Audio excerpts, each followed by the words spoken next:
I've often complained that abortion workers seem to totally lose interest in the woman once they've gotten rid of the fetus. That was the case with 18-year-old Sylvia on New Year's Eve of 1986.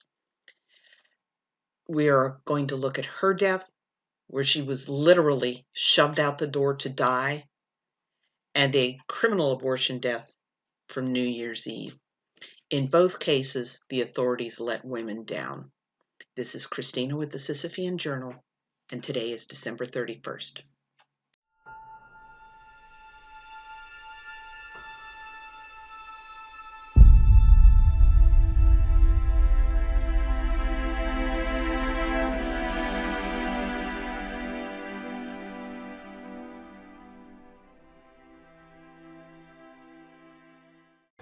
Hi, it's New Year's Eve, and there are two anniversaries today. Both from Chicago, one from 1917 and one from 1986. And both of them illustrate, I think, the failures of law enforcement regarding abortion. The 1917 death was a 40-year-old homemaker named Victoria. She died in her Chicago home from an abortion perpetrated by Wilhelmina Ben, who was a licensed midwife.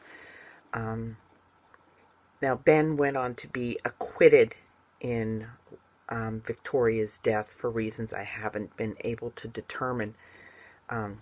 She was clearly up to her eyeballs in abortion. She had the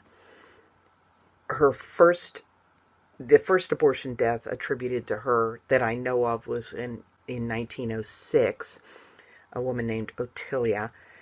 And then I don't know the outcome of that case. Ben might have been arrested, prosecuted, incarcerated, because there was a 10-year gap between Ottilia's death and the death of a woman named Rosie in 1916.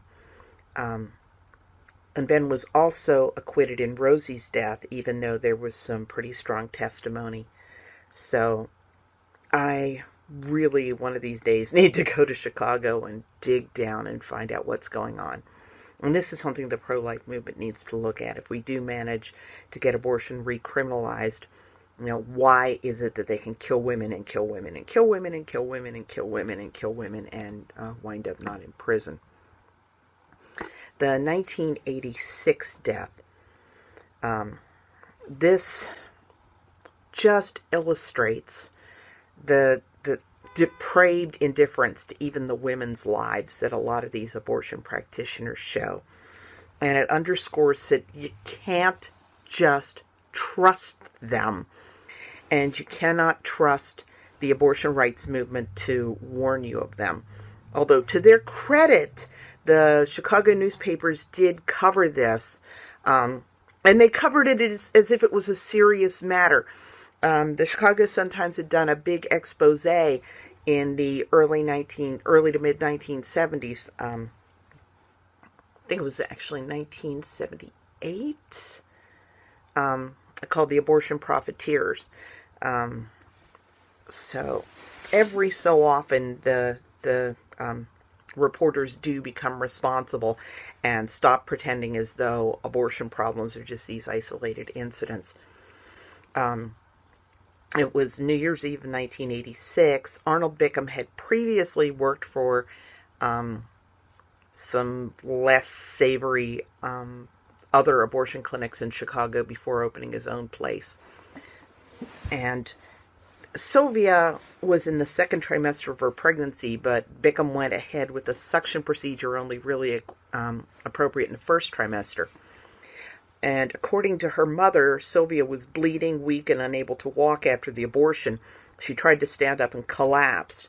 And Bickham just called her lazy, put her in a wheelchair, and physically ejected her from the clinic.